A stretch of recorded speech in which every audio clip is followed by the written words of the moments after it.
ತಹಸೀಲ್ದಾರ್ ಶಿವಕುಮಾರ್ ಕಾಸ್ನೂರು ಆದೇಶದ ಮೇರೆಗೆ ತಾಲೂಕು ಮಟ್ಟದ ಎಲ್ಲ ಇಲಾಖೆ ಅಧಿಕಾರಿಗಳು ಸಭೆಯಲ್ಲಿ ಹಾಜರಿದ್ದರು. ಈಗಾಗಲೇ ನಂಜನಗೂಡು ಸೇರಿದಂತೆ ಗೋಳೂರು, ಕಾಪಸೋಗೆ, ಕುಡ್ಲಾಪುರ ಗ್ರಾಮಗಳಲ್ಲಿ ಕುಡಿಯುವ ನೀರಿನ ಪೈಪಿಗೆ ಒಳಚರಂಡಿಯ ಕೊಳಚೆ ನೀರು ಸೇರುತ್ತಿದೆ ಎಂಬ ಮಾಹಿತಿ ಬಂದಿದೆ. ಇಂತಹ ಸಮಸ್ಯೆಯಿಂದ ವರುಣ ಕ್ಷೇತ್ರದ ತಗಡೂರು ಗ್ರಾಮದಲ್ಲಿ ವಾಂತಿ ಭೇದಿ ಕಾಣಿಸಿಕೊಂಡು ಆತಂಕ ಸೃಷ್ಟಿ ಮಾಡಿತು. ಇಂತಹ ಘಟನೆ ಮರುಕಳಿಸದಂತೆ ತಾಲೂಕು ಪಂಚಾಯಿತಿ ಕಾರ್ಯನಿರ್ವಾಹಕ ಅಧಿಕಾರಿ ಮತ್ತು ಪಿಡಿಒಗಳು ಜಾಗೃತರಾಗಿ ಕಾರ್ಯನಿರ್ವಹಿಸಬೇಕು.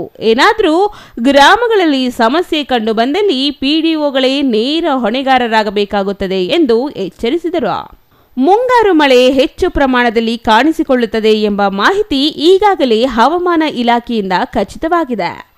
ಪಟ್ಟಣ ಮತ್ತು ಗ್ರಾಮೀಣ ಪ್ರದೇಶಗಳ ತಗ್ಗು ಪ್ರದೇಶಗಳಲ್ಲಿ ವಾಸಿಸುವ ಕುಟುಂಬಗಳಿಗೆ ಬೇಕಾದ ಸೌಕರ್ಯ ಮತ್ತು ಎಚ್ಚರಿಕೆ ಸಂದೇಶಗಳನ್ನು ನೀಡಬೇಕು. ಕೃಷಿ ಮತ್ತು ತೋಟಗಾರಿಕೆ ಇಲಾಖೆಗಳಿಂದ ರೈತರಿಗೆ ತೊಂದರೆಯಾಗದಂತೆ ಕೃಷಿ ಉಪಕರಣ, ಬಿತ್ತನೆ ಬೀಜ, ರಸಗೊಬ್ಬರಗಳನ್ನು ಸರಬರಾಜು ಮಾಡಬೇಕು. ಗ್ರಾಮೀಣ ಪ್ರದೇಶಗಳಲ್ಲಿ ಮಳೆಗಾಲದ ಸಂದರ್ಭದಲ್ಲಿ ವಿದ್ಯುತ್ ಕಣ್ಣಾಮುಚ್ಚಾಲೆ ಹೆಚ್ಚಾಗುತ್ತದೆ. ಅದರ ಬಗ್ಗೆ ಅಧಿಕಾರಿಗಳು ನಿಗಾ ವಹಿಸಬೇಕು ಎಂದು ಸೂಚಿಸಿದರು. ನಂಜನಗೂಡು ಶ್ರೀರಾಂಪುರ ಬಡಾವಣೆಯೊಂದರಲ್ಲಿ ಒಳಚರಂಡಿಯ ಕೊಳಚೆ ನೀರು ನೇರವಾಗಿ ನೂಗುನಾಲೆಗೆ ಸೇರುತ್ತಿದೆ. ಇದನ್ನು ತಡೆಯಲು ಏನೆಲ್ಲ ಕ್ರಮ ಕೈಗೊಳ್ಳಬೇಕು ಎಂದು ನಗರಸಭೆ ಸಹಾಯಕ ಕಾರ್ಯಪಾಲಕ ಇಂಜಿನಿಯರ್ ಮಹೇಶ್ಗೆ ಶಾಸಕರು ಸಲಹೆ ನೀಡಿದರು. ಗ್ರಾಮೀಣ ಪ್ರದೇಶಗಳಲ್ಲಿ ಶಾಲಾ ಮತ್ತು ಅಂಗನವಾಡಿ ಕೊಠಡಿಗಳ ಸುರಕ್ಷತೆಯ ಬಗ್ಗೆ ಸಂಬಂಧಪಟ್ಟ ಅಧಿಕಾರಿಗಳು ಜಾಗೃತಿ ವಹಿಸಿ ಕಾರ್ಯನಿರ್ವಹಿಸಬೇಕು. ಬಿರುಗಾಳಿ ಮತ್ತು ವಿಪರೀತ ಮಳೆಗೆ ಅನಾಹುತಗಳು ಕಂಡುಬರುವುದು ಹೆಚ್ಚಾಗಿರುತ್ತದೆ. ಅದರ ಬಗ್ಗೆ ಅಧಿಕಾರಿಗಳು ಕೂಲಂಕುಷವಾಗಿ ವಾಸ್ತವ ಮಾಹಿತಿಯನ್ನು ತಿಳಿಯಬೇಕು ಎಂದರು.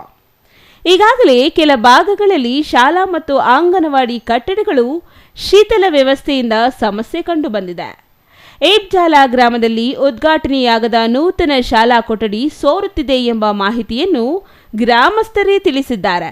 ಸಂಬಂಧಪಟ್ಟ ಜಿಲ್ಲಾ ಪಂಚಾಯಿತಿ ಇಂಜಿನಿಯರ್ ಮತ್ತು ಎಡಬ್ಲ್ಇ ವಿರುದ್ಧ ಶಿಸ್ತು ಕ್ರಮ ಕೈಗೊಳ್ಳಲು ಮುಂದಾಗಿದ್ದೇವೆ. ಸಂಬಂಧಪಟ್ಟ ಗುತ್ತಿಗೆದಾರರನ್ನು ಕಪ್ಪು ಪಟ್ಟಿಗೆ ಸೇರಿಸಲು ಜಿಲ್ಲಾ ಮಟ್ಟದ ಅಧಿಕಾರಿಗಳಿಗೆ ತಿಳಿಸಲಾಗಿದೆ. ಮೇನಿ ವಿಧಾನಸೌಧದಲ್ಲಿ ಶುಚಿತ್ವ ಕಾಪಾಡಿಕೊಳ್ಳಬೇಕು. ಸಾರ್ವಜನಿಕರು ತಮ್ಮ ಕೆಲಸ ಕಾರ್ಯಗಳಿಗೆ ಆಗಮಿಸಿದರೆ ಅವರನ್ನು ಸ್ವಾಗತಿಸುವಂತಿರಬೇಕು. ವಯಸ್ಸಾದ ವೃದ್ಧರು ಮತ್ತು ಅನಾರೋಗ್ಯದಂತವರಿಗೆ ಕಟ್ಟಡ ಮೇಲ್ಭಾಗದಲ್ಲಿ ತೆರಳಲು ಸಮಸ್ಯೆಯಾಗಿದೆ.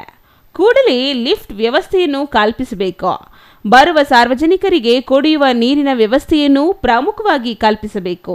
ಯಾವುದೇ ಸಮಸ್ಯೆಗಳಿಲ್ಲದ ರೀತಿಯಲ್ಲಿ ಸಾರ್ವಜನಿಕರ ಕೆಲಸ ಕಾರ್ಯಗಳನ್ನು ಮಾಡಿಕೊಡಬೇಕು ಎಂದು ಶಾಸಕರು ತಹಶೀಲ್ದಾರ್ಗೆ ತಿಳಿಸಿದರು. ಅದು ಯಾವುದೇ ರೀತಿ ವಾಟರ್ ಬೌಂಡ್ ಡಿಸೀಸ್ ಸಂಬಂಧಪಟ್ಟಿದ್ದಲ್ಲ ಅಂತ ಈಗಾಗಲೇ ನಮ್ಮ ತಾಲೂಕು ಅಧಿಕಾರಿಗಳು, ಹೆಲ್ತ್ ಅಫಿಷಿಯಲ್ಸ್ ಕೂಡ ಅದನ್ನು ವ್ಯಕ್ತಪಡಿಸಿದ್ದಾರೆ. ಯಾವುದೇ ಭಯ ಬೇಡ. ಆದರೆ ನಾನು ಮನವಿಯನ್ನು ಮಾಡೋದಿಷ್ಟೇ,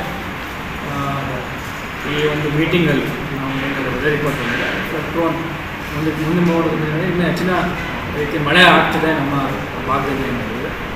ಎಲ್ಲರೂ ಕೂಡ ನಮ್ಮ ತಾಲೂಕು ಅಧಿಕಾರಿಗಳು ಇದನ್ನು ಗಮನದಲ್ಲಿಟ್ಕೊಂಡು ಕೆಲಸವನ್ನು ಮಾಡಿ ಅಂತ ನಾನು ಒಂದು ಸೂಚನೆಯನ್ನು ನೀಡಿದ್ದೇನೆ. ಅದೇ ರೀತಿ ಜನರು ಕೂಡ ಮನವಿಯನ್ನು ಮಾಡ್ತೇನೆ, ಪೂರಕವಾಗಿ ನಮಗೆ ಸಹಕಾರವನ್ನು ಅವರು ನೀಡಿ ನಮಗೆ ಈ ಒಂದು ಕೆಲಸ ಕಾರ್ಯಗಳನ್ನು ಮಾಡಲಿಕ್ಕೆ ಅನುಕೂಲ ಮಾಡಿಕೊಟ್ಟು ಅವರಲ್ಲೂ ಕೂಡ ನಲ್ಲಿತಾಳಾಪುರ ಪಿಡಿಒ ವಿರುದ್ಧ ಶಿಸ್ತು ಕ್ರಮಕ್ಕೆ ಮುಂದಾಗಿ ಇಂದು ಇಒಗೆ ಶಾಸಕರು ಸಭೆಯಲ್ಲಿ ತಿಳಿಸಿದರು.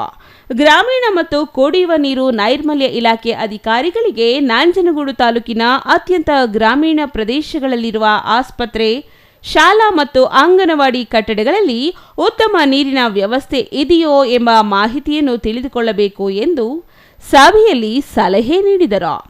ಸಭೆಯಲ್ಲಿ ಮಾಜಿ ಶಾಸಕ ಕಳಲಿ ಕೇಶವಮೂರ್ತಿ, ತಹಸೀಲ್ದಾರ್ ಶಿವಕುಮಾರ್ ಕಾಸ್ನೂರು, ಸರಿಗಂತು ತಾಲೂಕು ಮಟ್ಟದ ಎಲ್ಲ ಅಧಿಕಾರಿಗಳು ಈ ಸಮಯದಲ್ಲಿ ಹಾಜರಿದ್ದರು. Kumar, CTV news, Nanjangud.